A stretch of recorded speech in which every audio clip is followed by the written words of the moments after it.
Christian is going to introduce things first and right away. Welcome to the second edCFDA panel discussion.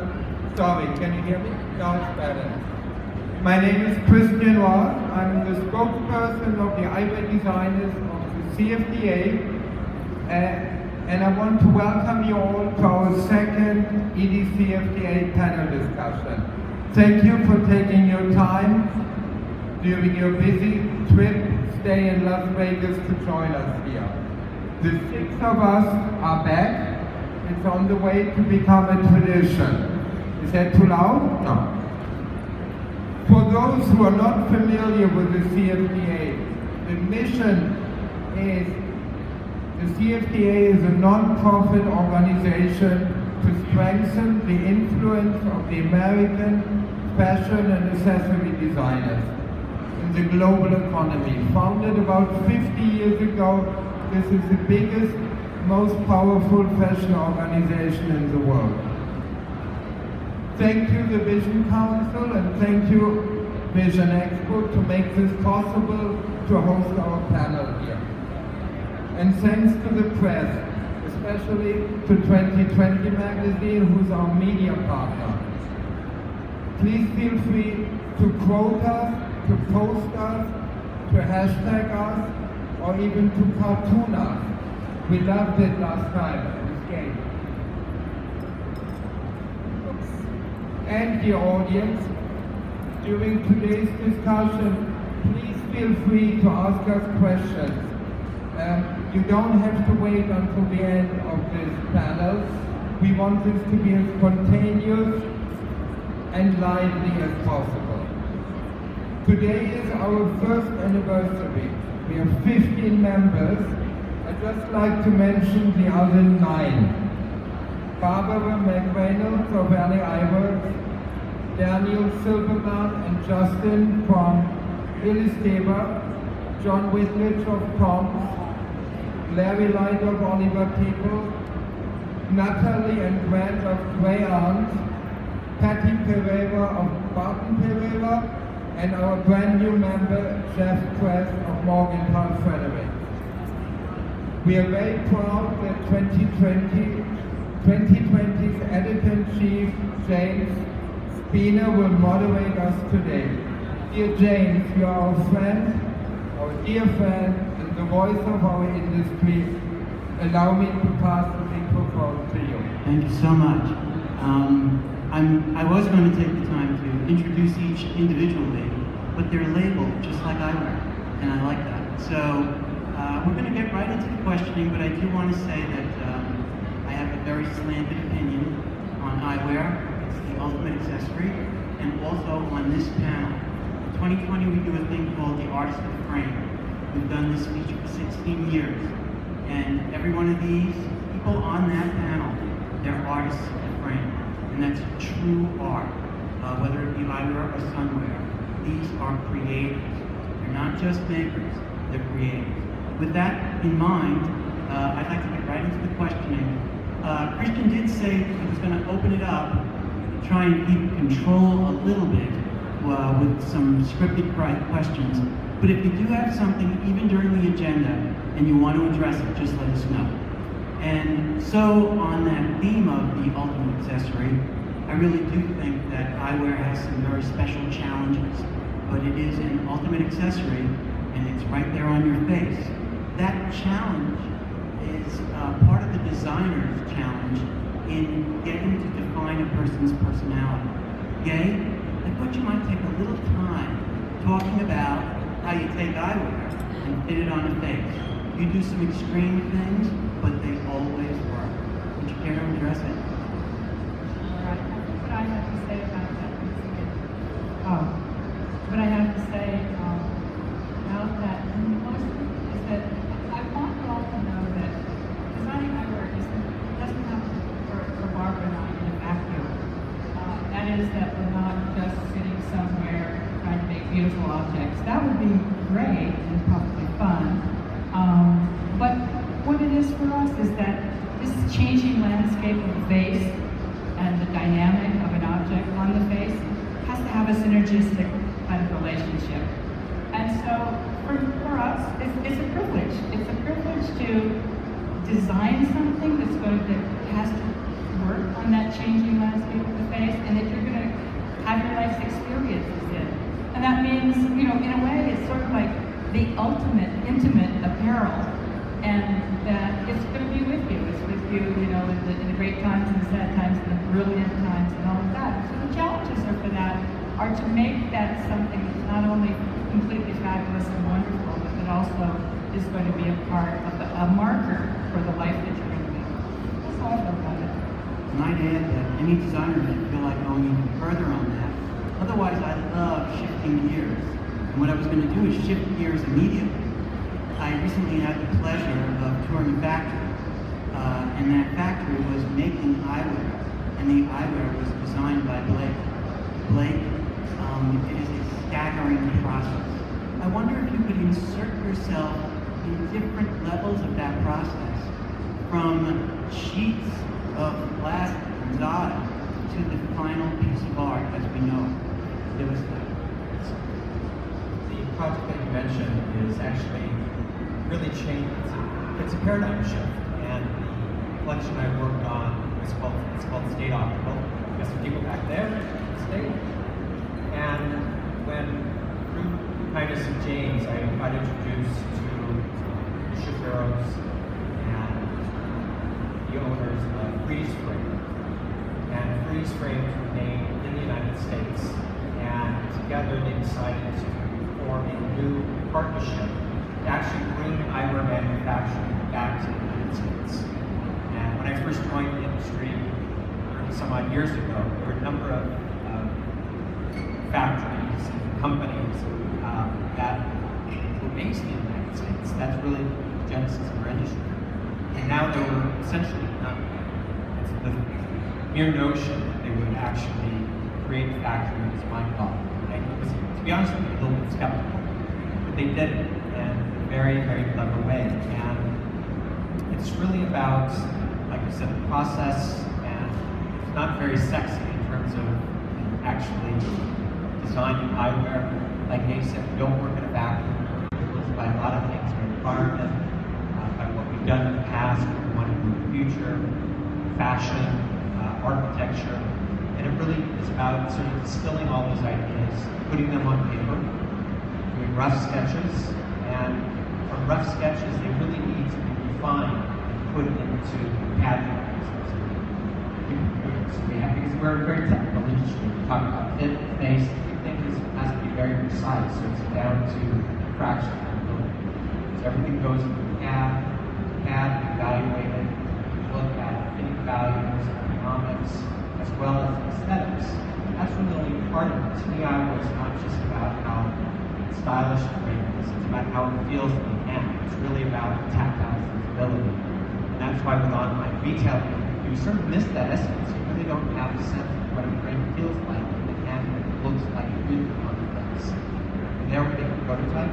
It's all done by hand, literally by hand. You take a sheet of acetate, plastic, metal, do the filing, have the caliper, measure it down to a fraction of a millimeter, put it back in the face, we do all the fitting values, make modifications, and then we work on the color. And that's where we work with the acetate factories to customize colors, to really bring the frames alive. At that point, it's just really a skeleton. We want to do something with dressing. And as you can see, a frame really takes on a completely different personality based on the color. So that's really a central part of what we do. And when we do that, we do iterations, and then we finally go through a merchandising sort of editing process, because the frame doesn't live in isolation, it's part of the collection. And all the companies here release a collection. There has to be a certain story behind it, cohesiveness. So it's quite a, we start really from the top. It's not done on a frame by frame basis. It's really part of the thought process. I'm going to jump right from here to a lunch I had with Robert years and years ago. And as I was talking to him, he was sketching eyewear on a napkin. And as he was sketching the eyewear on a napkin, he was going back to his early days of boiling dyes and dyeing frames. And Robert, based on that, he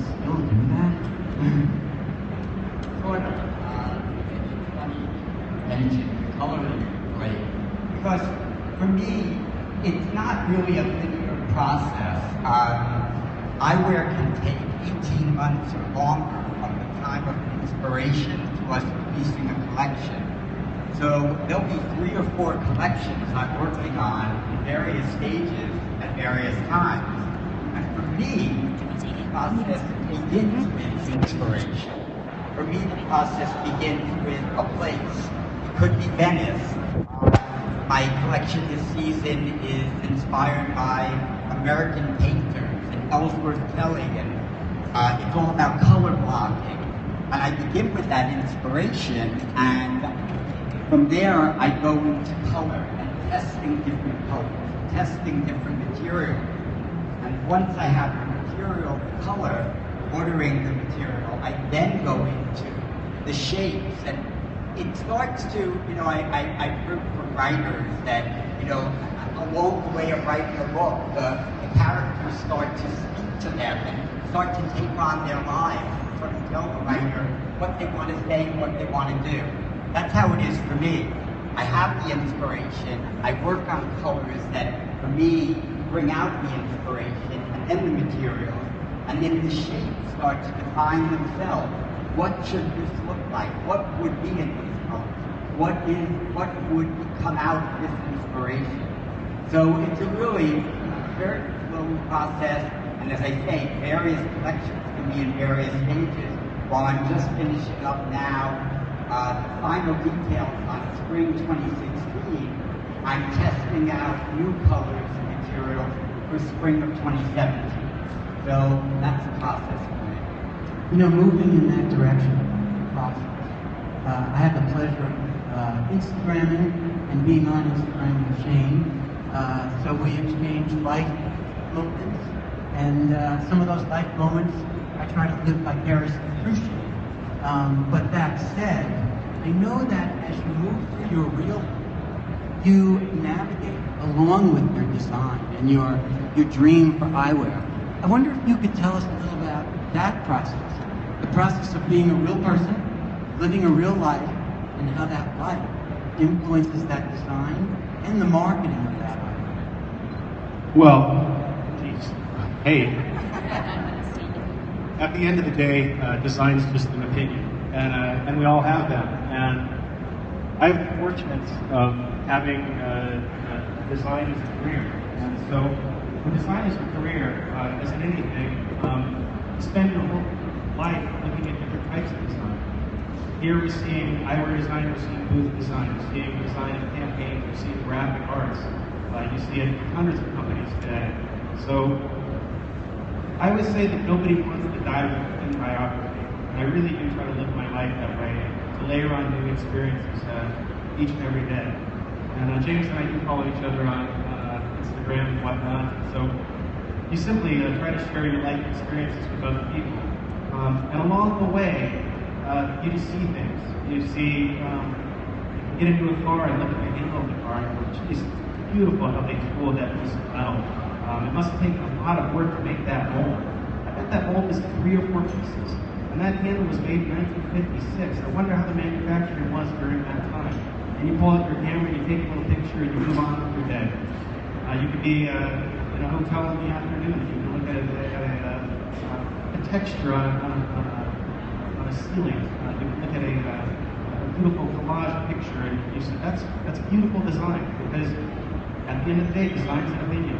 And beautiful design, it's a vote. And when people say the Sistine Chapel is awesome, there's a lot of people voted, and it's a work of art. And so I think all of us work to create works of art. And we certainly don't do it on every collection, every season. But really that's what drives it, I think, all of us. To make something that's new and interesting, that's universally applauded, and something that you can be proud of at the end of the day. And so I think that's our collective goal, and that's why we travel and take notes of all. I'm going to open it up even further because I'd like to hear a little bit about, I'm not going to expose it yet, but I'm going to ask each of you a little bit about the hobby, what you like to do. I want to start that with Christian. I think I always know something about Christian, and then I find out some other really fascinating thing in his real life. So let's go down the line and talk about things like that. Christian, open it up. Thank you, James. I thought you would ask me that question. My partner, Eric, you mentioned myself. We have been moving the last 35 years at least 25 times in 4 different countries, and as just this moment we are moving back for the 2nd time to the United States. So what makes us feel at home? We were very privileged that over the last decades we have a collection of pop art, op art, not to be confused with each other, and this is something which makes us feel at home. You know, we can come to a new place, a new city, a new country, and for us it's not about furniture, it is about our art, which on a daily basis inspires us. We even, every month we hang things, like in a gallery. So maybe one day, if we're not in eyewear anymore, we will have a little gallery. We will not sell anything, but it's like our children, and it makes our life special, and it gives a constant inspiration. I suggest you open up that gallery right next to Selima down in Soho. If I can afford the rent. We're neighbors. Selima, tell us a little bit more about yourself, other than the fact that we're neighbors in Soho. About my hobbies? Yes. Okay. I love to travel, I love architecture, I love also, I'm very social, and I go to a lot of events, and I meet people, and I get inspired by all my friends, my clients. That's how my design process starts, actually. I meet people and they're like, oh, I need new glasses, and I think, oh my God, this could be an amazing, like, a composite style frame, or things like that, you know, and I feel very, very lucky to live in New York and to live in Soho and have my first flagship store in Soho, which is like the art center of the world in a way, you know.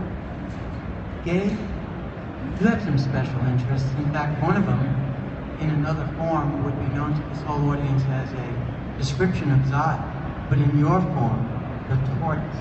Could you tell us a little bit about the things you care about, your hobbies, your charities? Thank you. Well, first I want to acknowledge something that Shane said, Sure. and that is the layers of experience. I think that's something that I've been just talking about incessantly, is this idea of layering of experiences. So to follow that, my hobby, or my interest, I adopted California desert tortoises about 35 years ago.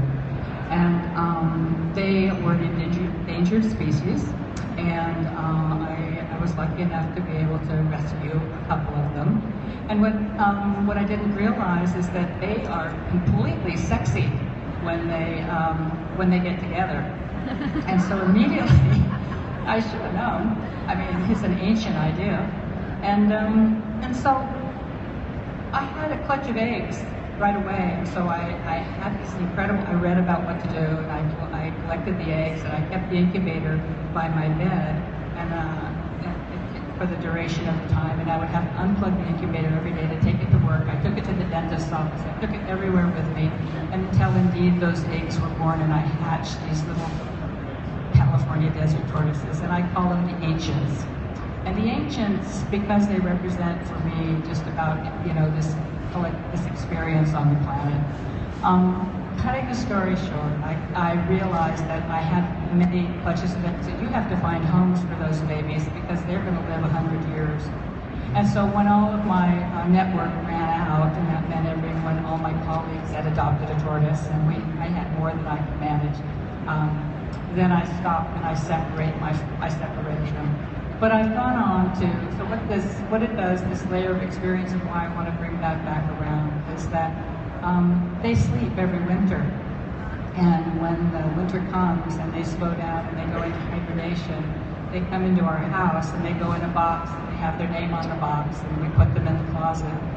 And that moment, life quiets down, the deep breathing starts, and they've gone to sleep in the winter. And for me, the seasons come like that. They awake in the spring to that beautiful. For me, that's this following the beautiful layer of my life. And so that's California desert tortoise. Can I say something? Selima. Sorry, I wanted to interrupt because when I met Gai many years ago, I went to visit her in California, and I was so amazed. She introduced me to 2 toads at the time, and I was like, oh my God, this is so cool. What happened with the toads? Where are they? Well, my frogs live to be 22 years old, and and this is what I call a frog provocative. That's where that came from, their toe. Wow, thank you. Thank you, Gai. That was great.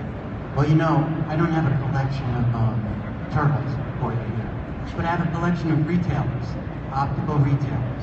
I'm going to shift it right to Blake. Blake, you know, I spend a lot of time talking to all of them. They spend a lot of time, or maybe a little time, listening to 2020. But I think they'd be interested in hearing from someone like you. What would you tell them? Something that's on your mind that you would like to put out to the optical professionals. Almost anything. Give it a go. Maybe the landmine question. Yeah, it is. I'd rather talk about my hobbies. Going to do that instead. I dropped that subject. I shifted gears. You really want me to answer that question? Yeah. Well, one thing that I have learned is never to tell an optician or a business owner how to run their business. So I kind of stay out of it. But having said that, I've been fortunate enough to see how some successful businesses happen. So to me, I think that I have a great appreciation for retailers that have a very specific point of view with a very curated eye. I think to me, those are retailers that find success because they believe in the brands that they represent. They understand the stories, and I think we talked about it last time. One of the things I think all of us feel is very important is the story behind our collections are properly made. And I know we have people from competition in 2020, business, and it's really all of us, you know, as designers, as the press, as the media, to help communicate our individual messages, because we're all independent designers, and I think that's critical. So as the retailers that understand that, I think do the best job at being able to present design. And the retailers that I find to be maybe in a different category, in a different place, are the ones that try to be everything to everyone. And then it just becomes like a department store. And to me, that's not really that interesting. I don't think that that's really what it's all about. And it doesn't mean that you have to have every collection in the world. But the other thing that I think is a little bit of my pet peeve is that retailers that say, I don't have a customer. Because I really do believe that if you build it, they will come.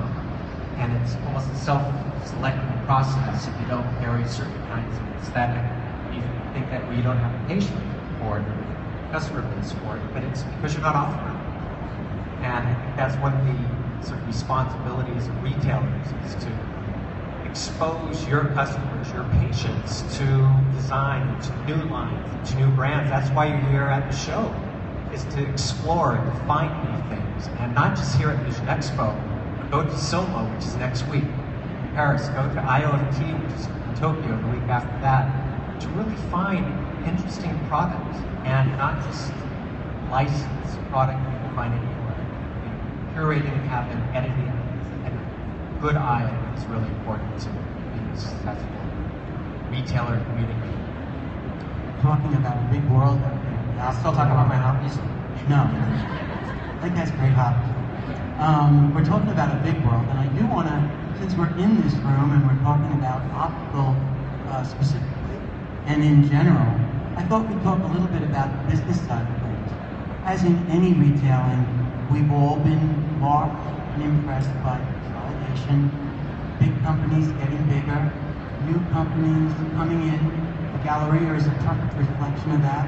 So are the suites, a perfect reflection of the bigger getting bigger, but there's a lot of new little players out there. There's a real changing scenario in eyewear, and a very specific scenario to eyewear. Kristen, I wonder if you could talk about the big and the small from a designer point of view. I figured you would ask me that question since our brand was just acquired by the Beetle Group. You know, unity makes strength, and to share knowledge, to share capacity, to share different cultural backgrounds is an amazing thing, and it can make you grow. Of course, the consolidation has to make sense. You have to match. But imagine tougher times might be coming. To be part of a group will make you stronger. And sure, in return, you might have to give up not your creative freedom, but you have to share your creations with somebody else. But if you're part of an incredible team who knows a lot of things, it's probably nothing better that you have the opportunity to bounce back and forth ideas. So I don't feel our creativity is limited. In the contrary, it might be enhanced because we are working now in our situation with a very talented group, and it makes us proud. So I think consolidation, if it makes sense, it does make a lot of sense, and it's good. And talking about the smaller players, although you know it yourself, they're small but they're powerful. Talking about the smaller players, and to an extended extent on them, talking about players that are both retailers and vendors, and we're really honored to have a number of people here up on the panel that wear both those hats. Selima, could you tell us a little bit about the balancing of a retailer that's a vendor that's a retailer? Actually, I feel it's like a major advantage. I started as a retailer. I wasn't thinking of going in design and focusing my line. I was like, no, I'm very happy to go to shows, buy different lines, and then lines came in. Like I said, I get inspired by my customers, and they were like, can you get me this? And if I couldn't find it, I was like, no, I want to study in Montréal, in France. I'm an optician, optometrist, and I know all the factories to start doing my line. And I find it's a very interesting balance, because when I go to the shows, I would rather be buying than selling, to be honest. But I have to be in my suite, trying to sell my product. But it's fascinating for me to discover new talent and work also with old friends like I've known forever. And like I was, I walk down the street, I bumped into Coco and Chrissy who just launched their line, and I got really excited. I'm like, oh, the collaboration together. And it's like being a retailer pushes, I always feel like you cannot sleep on the, in French we say dormir sur vos lauriers, it's like, how do you translate? You can never sit back and say, I made it, and then you have to be always pushing yourself, trying to discover new people, and it's exciting, even meeting people on the street, and then we work together, You extending on from that question and that answer, optical is under the spotlight right now. Sorry? They're under the spotlight. We are being watched by almost the world because, in fact, the most powerful building of a brand in the last 3 years doesn't come from this room. It came from a guy named Warby and a guy named Parker, or so they say. But anyway, talking about Warby Parker, opening up this discussion to what might be a big scenario in the future of eyewear. I'd like Robert to address the fact that you're a retailer, you're an eyewear designer, incredible eyewear, but what's going to happen with online eyewear, both in terms of designers and the retailing world out there as we know it?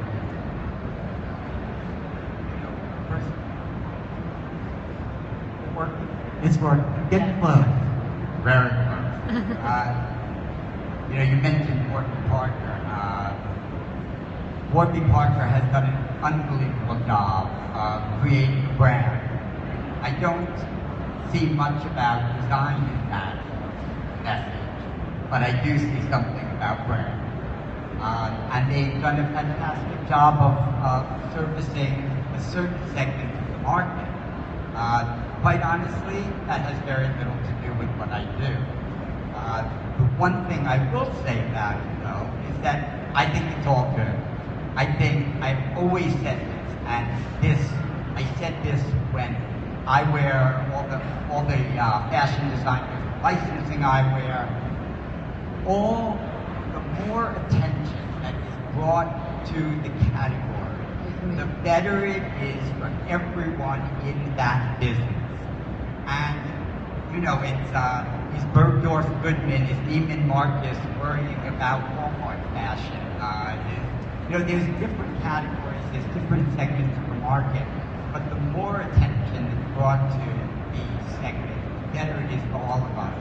I think with online retailing, I think what it forces us to do, it forces us to think, and it forces us to get better. It forces us to think about what we're giving our customers. Why do people go to a special restaurant on their anniversary or on their birthday? They can eat anywhere. They can get full anywhere.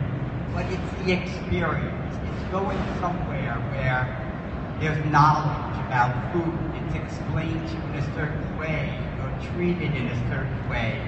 There's feeling behind it. It's an experience.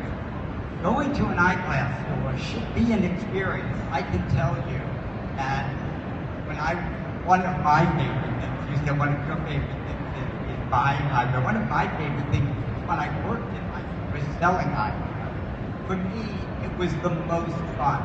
That experience, that interaction with the customer, having them get excited about something, explaining the product, and having them leave and knowing they looked great, they felt great.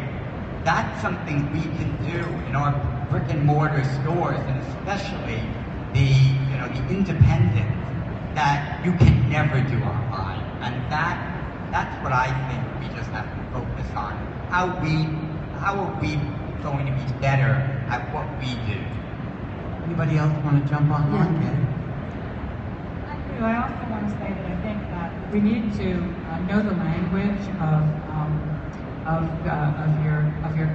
your customer, of your demographic, and for those, even if you just acknowledge that you can lay in bed with or without clothes on and buy anything you want, and it's a pretty great experience if that's what you like. So I think that, you know, I'm also a retailer, have stores, and so the experience in the store, as Robert said, you know, you need to, if you can lay in bed and just buy anything you want, and there are many who like it, why you have to acknowledge that when someone has made the effort to come into your store, it is really something fantastic. So, you know, that experience needs to just be golden.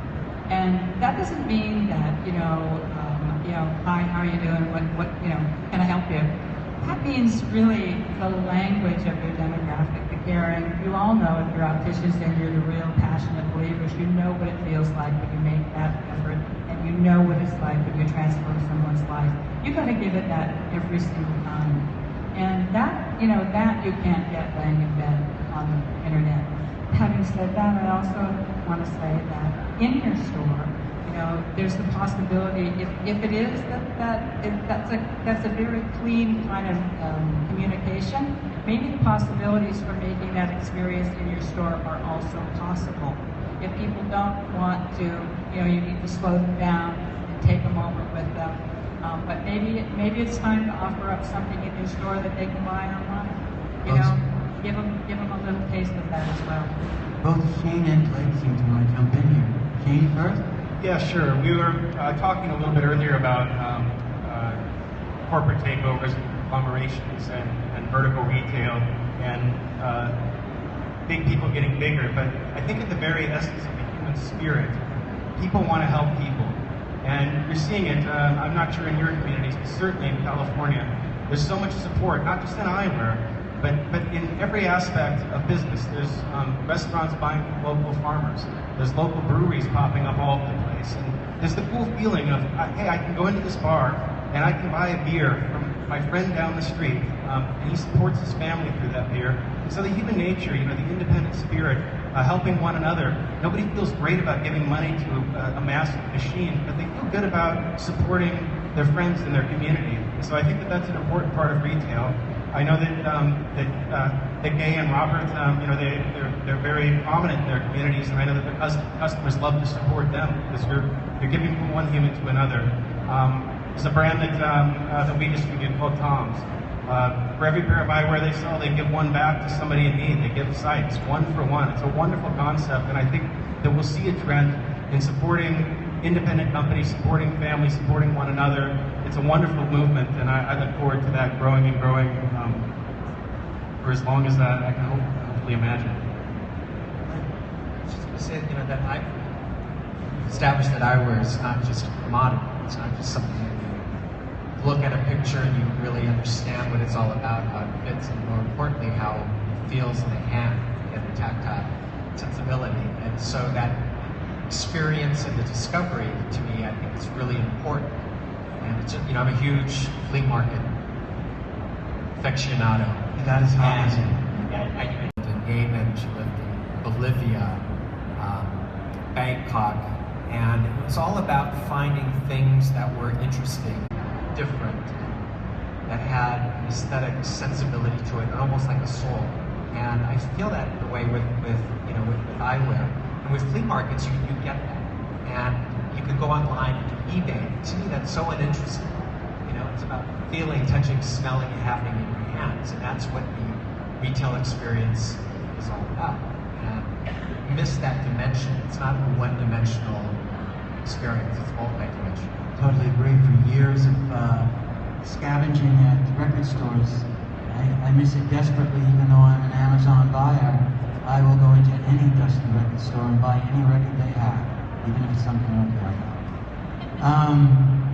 I'm gonna open it up slightly and then bid if we can in whatever time we have. I just want to mention that 2020 today we did a unique thing. We got taken over. We got commandeered. For about an hour at the show, we weren't handling our social media. We threw it open. We threw it open to a very talented duo. Selima, how about if you introduce them and then they introduce themselves with a question to you? Hello, yeah. I met Coco and Breezy when I was walking down to my store, and I ran after them, and I'm like, oh my God, who are you? You look unbelievable, you are stunning. They were wearing the coolest glasses, and I say, who made your glasses? They said, we made them. And then I'm like, okay, you're twins. Is there something that can differentiate you? There's, I think, one tattoo or one... all matching tattoos. What? We have all matching tattoos. No, I know, but there's one thing, yes, it's not a tattoo, it's a mole. Yeah. Because I until now, I don't know who is Coco and who is Breezy. Here they are. Hi everyone, I'm Coco, and I'm Breezy, and we're co-founders and designers of Coco and Breezy Eyewear. But we totally appreciate Christian and Selima have been a huge inspiration, and they've been great mentors to us. And everyone on this panel, I think that you guys have definitely made the way for people like us that are independent and very creative, willing to step out the box with eyewear, and we thank you guys for opening up the industry for us. And then we also have to thank 2020, of course, for supporting our brand. So if you guys see their social media on Instagram, we totally took it over. We highlighted a lot of the independent brands during the show, and I think there's a lot of brands out here that are new, and we're all about supporting. So thank you. The new eyewear, as far as there's some eyewear that's a fad. When we first started our brand, remember we had aesthetic glasses? They were a fad, and we grew out of it. But now there's a lot of new brands that are coming. But I think that it's all about not only making fashionable glasses, but also functional. So what are your thoughts about the new designers that are coming into the market? For me, I think it's extremely important that there are new designers, because that's what makes the profession or an industry lively and relevant, and I always embrace it. I don't say I like everything that everybody's doing, but I think it's wonderful to be able to discover new talent all the time, And like you said, we are the icons of the industry, We have all the new designers coming. I think, if I may interrupt you, I think it's very important that the new generation of eyewear designers is entering the market, because we have to admit, the six of us Be careful, I don't know where you're going. Be careful. have been around a little while. So it's almost like that the generation was missing, because in fashion normally it's like every 10 years. So we're happy that we have some fresh new designers, and especially Coco and Breezy, who have also been our models for our eyewear, which means a lot for us. So I think we need you guys. I just want to add something. I've been like doing, giving part of my booth for free, by the way, to a lot of new designers for like the past 5 years. And then it's funny because people were criticizing me. They were like, oh, you can't afford it, you have to share your booth. I'm like, no, I'm giving my booth for free for new designers to show their talent because they can't afford it. And I think it's important.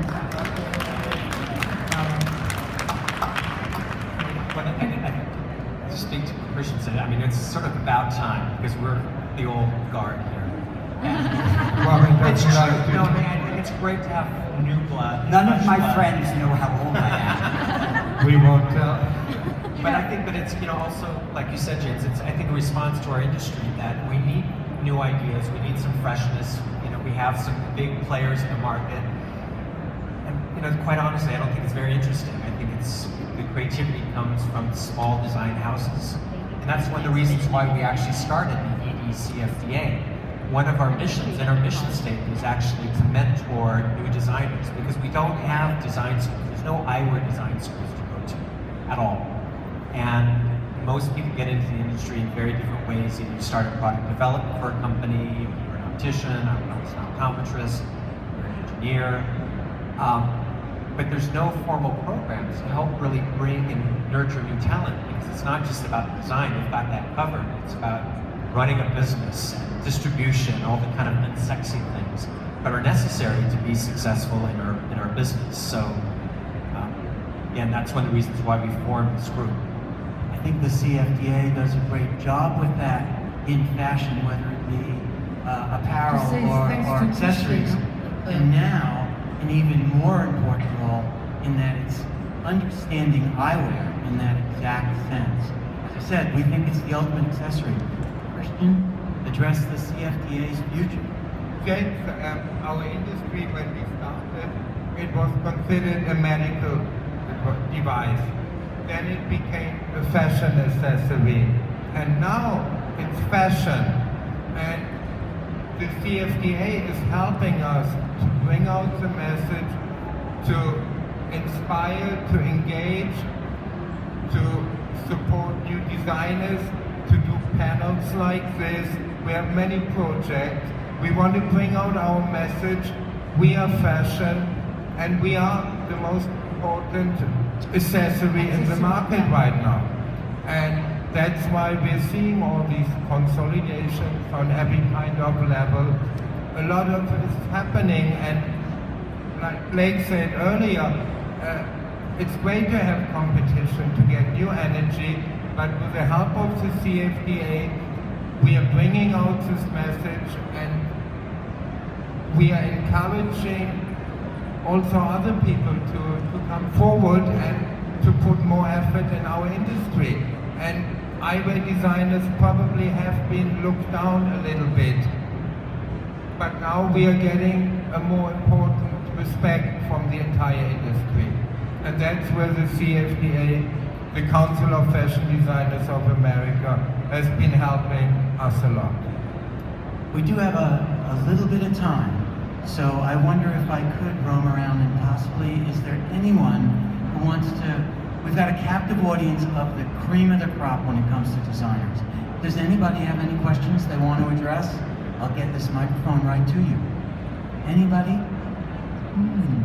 Interesting. Oh, here we go. I'm coming.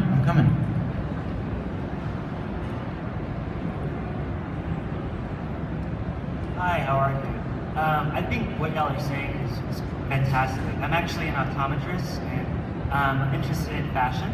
And I'm actually opening up my boutique in Houston, Texas, and in the Montrose area, which is a very trendy area of town. And, Congratulations. Huh? Congratulations. Thank you.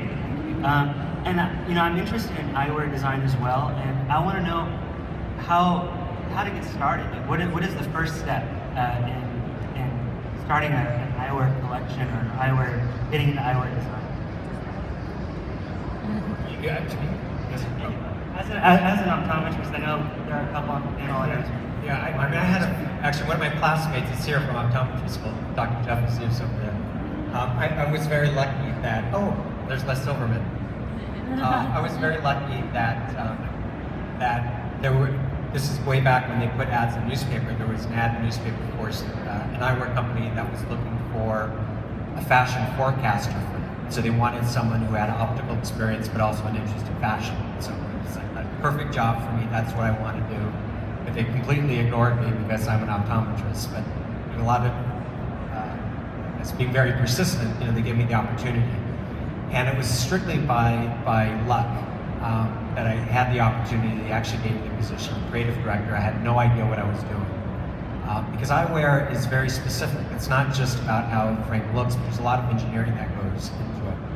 But if you have, I think, a sense of style, you have a sense of color, a sense of proportion and balance, you can learn all the technical parts. That's kind of the easy part. So it's really just having a vision, a point of view, a way to express it in maybe a unique way that isn't being done by anybody else, and then being able to realize that. So I guess, so really the challenge is, and that's kind of why we're here, is to open the doors for that. Whether or not it's shadowing or internships, or even helping with sourcing in factories, to really just sort of help you in the path of building, first of all, prototypes, building a collection, and the rest is really business, customer service, warehousing, fulfillment, all of that. But that's, I think all of us are really open to helping in that sort of way. I could use all that like that. Anybody else out there want to try? Yes, coming. Step on people. I don't know what to do as I'm walking this way, but I look just to get there. Hello, everyone. Coming from a rep perspective in the business for 22 years, I'm curious your point of view on how to communicate your message to the masses. Is it working? Okay. Yeah. How to communicate your message to the right demographic. What creative ways have you used, or what do you see in the future to help expose this feeling of the hand, the eyewear in the hand, how it feels in your hand, on your face, so we can inspire more people to understand it?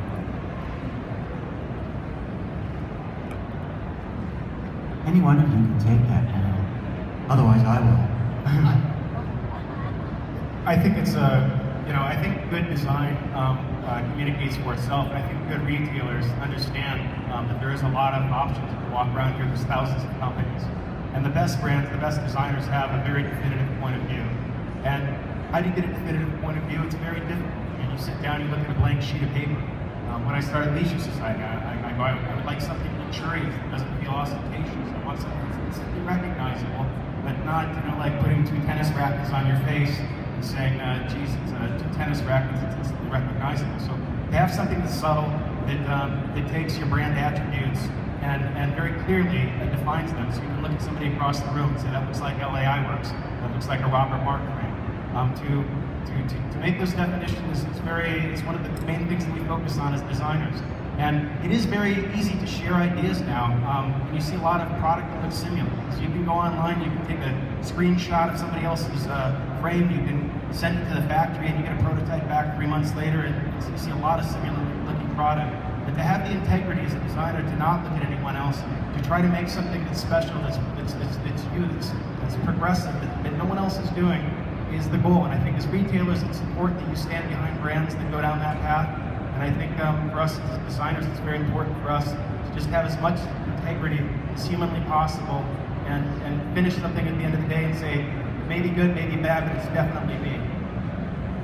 I mean, to me, I call it the logo test, and the demo lens test. If you pop out the demo lens without the logo, you should be able to identify what collection it belongs to. To me, that's a real good sign of clearly communicating your message. If it's only about the logo, and that's how you identify the brand, or a really ostentatious logo on the temple, I don't think they've done their job. And there isn't a story to tell. But hopefully, if you're representing lines that, again, it's just recognizable by the shape, the color, the combination, the story they're telling, how it feels in the hand, the frame itself will do the work for you. And I would add to that if you hold that in your hand, as has been said here many times, that frame should be vibrating with the story of the designer. And so if we've done our job, when you hold that frame in your hand, you're going to feel it. And when you do feel it, then you're going to be able to convey that story to your customer. I started here 20 years ago as a snot-nosed kid. I'm still a snot-nosed kid. And I did want to tell this group, we're about to open it up to another hour of a little bit of celebratory time. But if the frame is vibrating, I want to tell you, they are so approachable. And when I started 16 to 20 years ago, and I had no idea what I was talking about, each and every one of these artists up there were totally approachable and up to talking about their art and the art of eyewear.